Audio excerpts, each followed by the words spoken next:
Today, we are not going to discuss contemporary issues. We are going to talk about the financing of information. This is a topic that I have actually wanted to write about for a long time. As we move quickly through current events, there are some realities that we need to discuss, but we don't have time for them.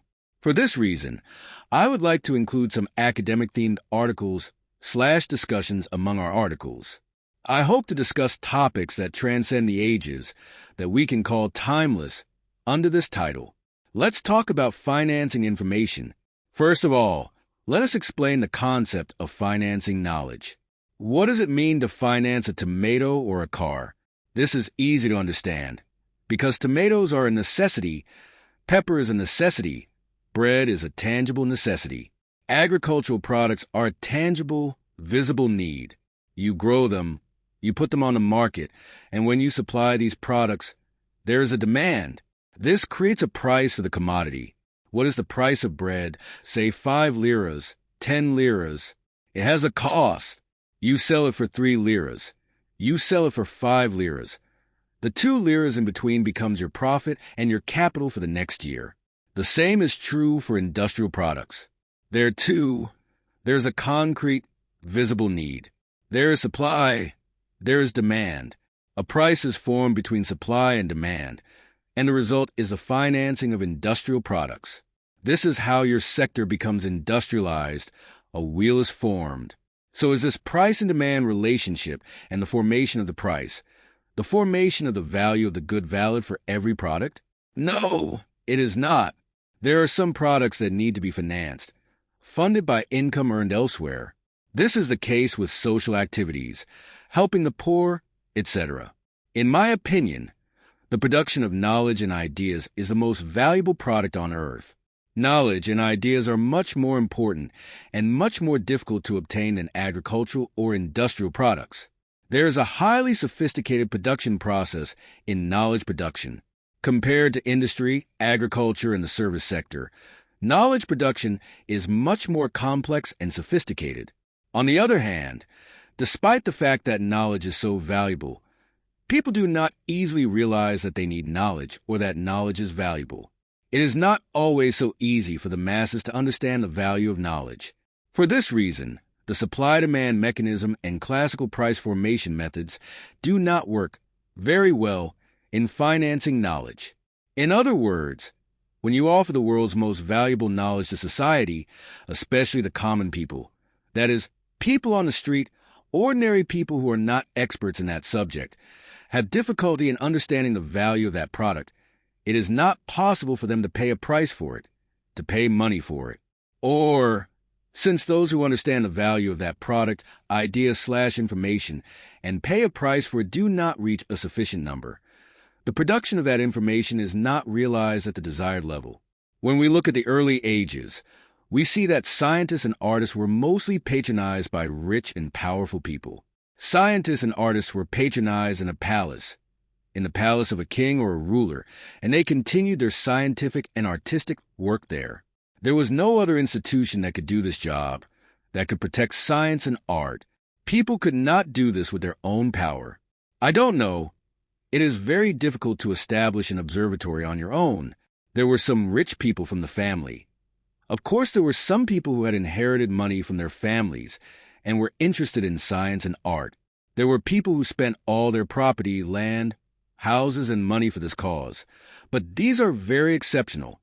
Secondly, it was not as easy as one might think to do science and art with personal wealth, because these things were not only a matter of money, but in those years there was also a need for other kinds of patronage.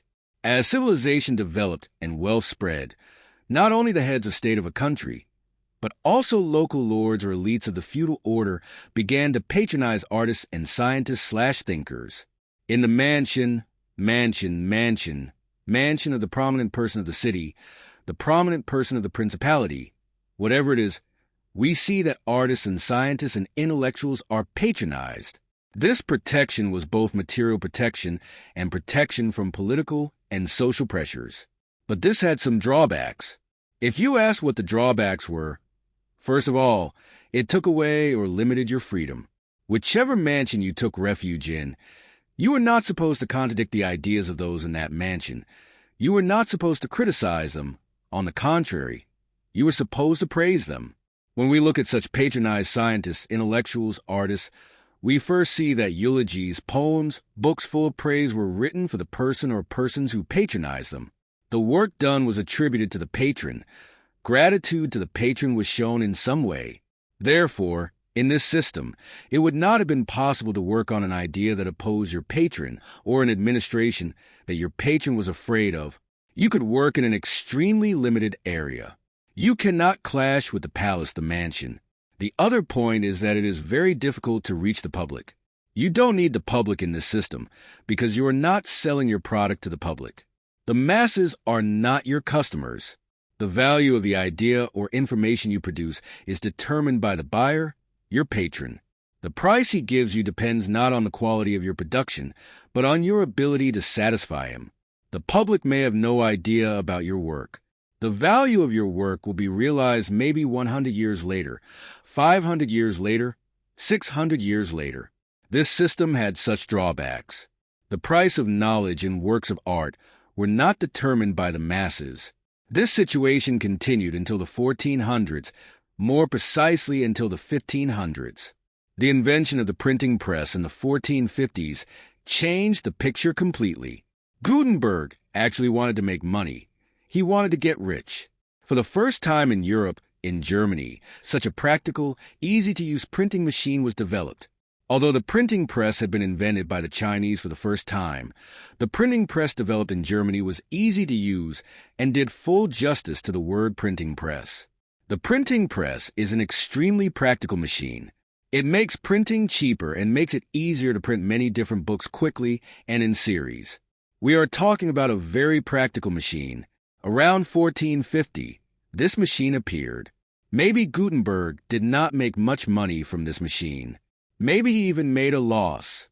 But the machine he invented was so popular that by 1500, the printing press had become a widely used machine in Paris, London, and various parts of Europe, in almost all of Western Europe, in all universities. By 1500, the printing press had become an integral part of daily life, cultural life, and educational life. The part of the story facing the Eastern world is known, namely that the Ottoman Empire banned the printing press. And to whom did it ban it? It banned it to Muslims. So Jews, Armenians, and Greeks had the right to use the printing press. But they were also told, you can print books, but you cannot print religious Islamic books, you cannot print the Holy Quran, you cannot print books about hadiths, but you can print things about yourself. There are many reasons for this, but I don't want to go into too much detail today. In a later article, we will examine this issue separately. The issue of the printing press in the Ottoman Empire, the issue of the printing press in the Islamic world. If there had been no printing press, there probably would not have been a Protestant sect in those days. In other words, if there had been no printing press, perhaps Christianity would not have been divided in the way it is today. Maybe Protestantism or similar sects would have emerged, but without the printing press it would not have grown so fast. Maybe its influence would not have reached so many places. Because thanks to the printing press, the works of Protestant leaders spread at a tremendous speed. In the early 15th century, we see that tens of thousands of such books were printed. Luther's books, for example.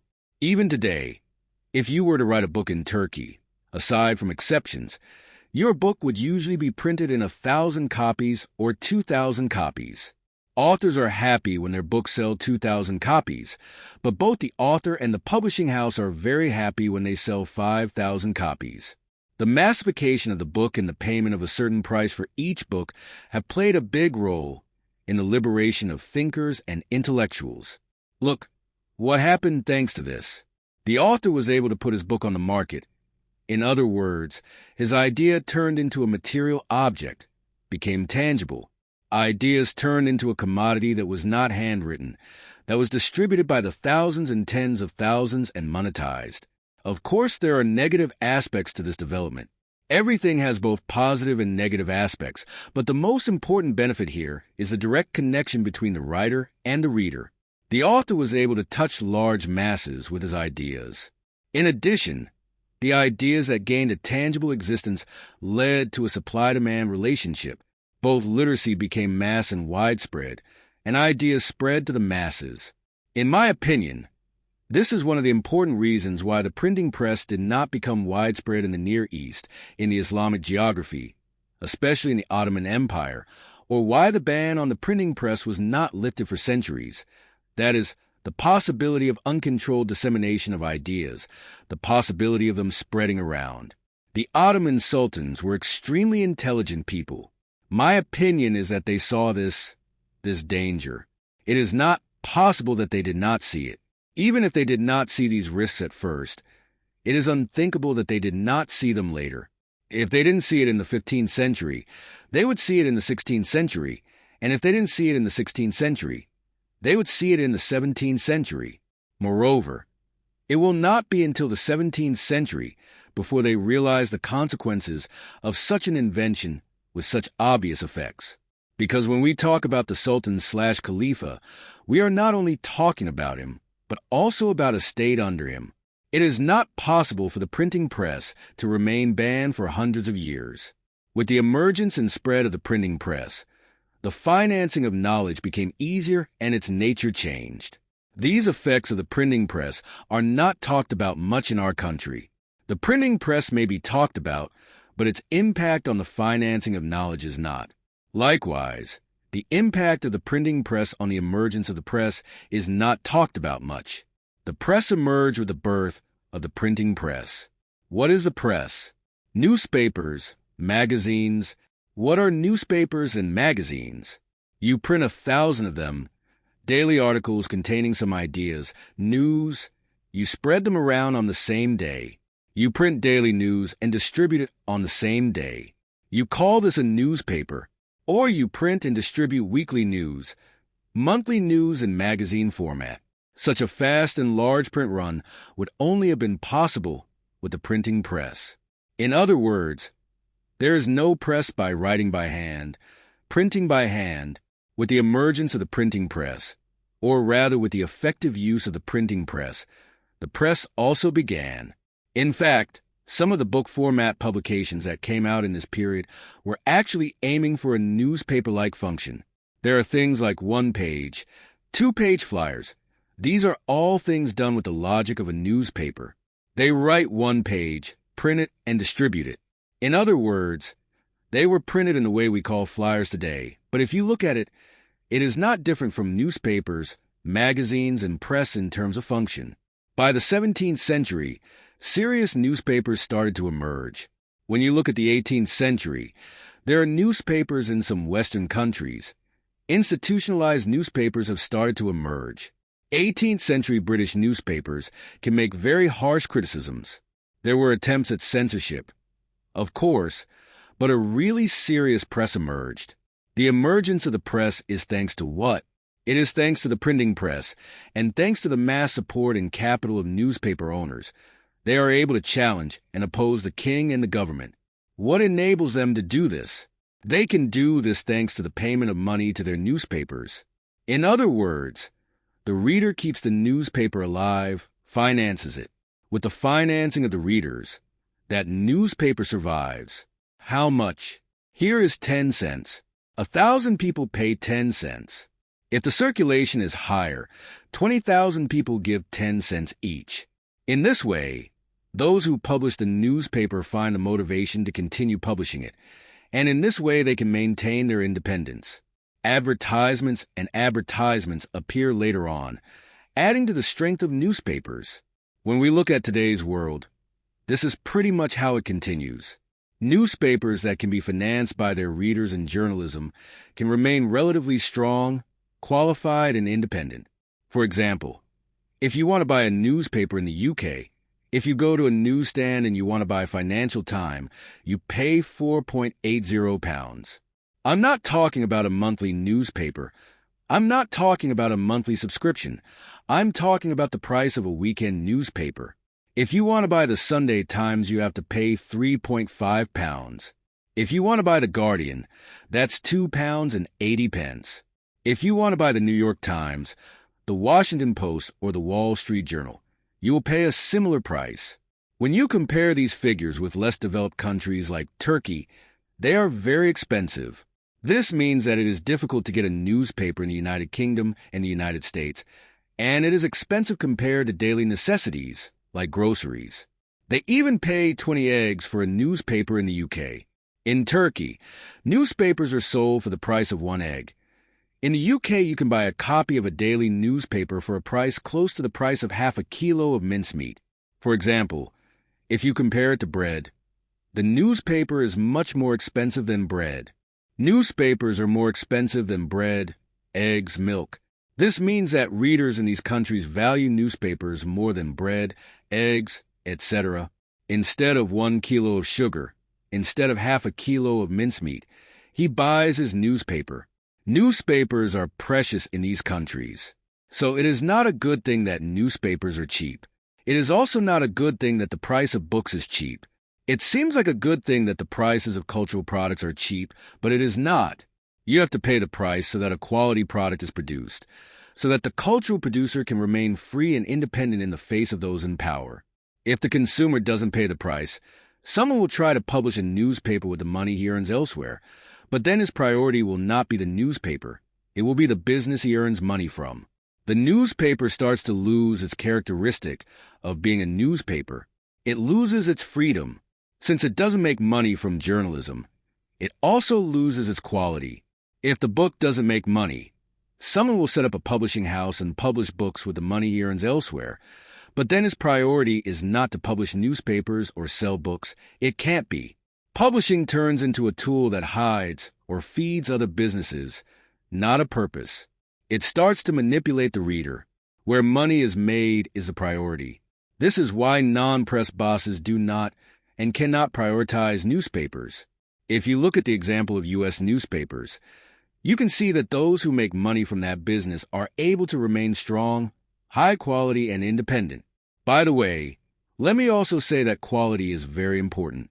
It is as important as independence. What good is an independent newspaper if it is not good? It has to be all at once. For example, it takes a long time to read the New York Times. It takes a long time to finish reading it, especially on weekends. You can finish the day with one NYT. But when we look at the newspapers of underdeveloped countries, let me tell you frankly, if you put 5 or even 10 of them in a row, it is not one New York Times. It does not take that much time to read. The reason for this is a limited budget and the lack of quality journalism production. Readers or journalism do not finance newspapers. So the financing of information is very important. Information needs to be financed by independent sources. Journalism and media institutions need to be able to run on their own. Today, the New York Times is also facing serious problems. Newspapers such as the Wall Street Journal and the Washington Post are struggling to survive. Of course, the internet has some effects on this. They are trying to keep up with the internet age, but of course it is difficult. They are developing an online subscription system. And even if the prices are not that high, they are still trying to make money from journalism. They know that otherwise they will lose their freedom, quality, and power. How many people can pay 20 euros for a book? How many people can pay $50? Do you know what happens when the reader doesn't pay that money? When the books are copied? When the author is not paid for his labor? Then the author cannot be independent. He cannot earn money from what he writes, that is, from his labor. When he cannot earn money, he cannot invest in his future writings. He cannot maintain that quality. In other words, he writes a work. Maybe it is of very high quality, but he cannot maintain the same quality in the second one, because what he earns from the first one is not enough to finance or develop the second one. If you earn a regular income from a job, if you make money, it starts to become a sector and your subsequent work starts to become more qualified. If you look at underdeveloped countries with underdeveloped democracies, this is one of their biggest handicaps. The financing of knowledge, the financing of culture, the financing of books and newspapers is not in order. Of course, for this financing, the support of the readers or the audience alone may not be enough. In addition, some foundations need to be established. There are many of these foundations in the West. There must be institutions and associations that lend money for free, that provide financial aid for free, that demand the production of certain values and cultural products for free, and that support this. These are formed by the lovers of that cultural activity. For example, it is one thing for a company that produces and sells sugar, tomatoes, tomato paste, and tomato paste to enter and swallow a newspaper. Their priorities change, but it is not the same for someone who loves journalism to establish a foundation or an association with the money he earns from sugar production. It is another thing for a businessman with a passion for culture to go and establish a foundation, an association, and take other people who are very enthusiastic about this issue with him and help and contribute to the production of culture and knowledge. In other words, the financing of knowledge is a very vital issue, and it is perhaps one of the most important conditions for knowledge production to be free, independent, strong, and to produce quality products. Coming back to the point we made at the beginning, if a country, a group, or a person, no matter who they are, if they do not raise a generation, if they do not raise a human being, if they do not produce an idea, they are not doing anything permanent. Raising a generation, producing an idea, these are vital issues. The most advanced, most developed product a country can produce is ideas. First of all, we need to understand how important this idea production is, and immediately afterwards, supporting and financing the idea production and the writers and journalists who contribute to this idea production should be among the priority issues. When we look at the past, we can see how independent and qualified publications and products have emerged since the advent of the printing press, and there are very serious lessons to be learned from these. It may not be a topic that is talked about much in newspapers, on television, and on the internet, but it is important. We have talked about this important issue, even if just a little bit. Of course, it is not enough. I would like to get into these issues as time goes on. I hope you enjoyed it. We will touch upon other aspects of the subject in other articles. Thank you for reading.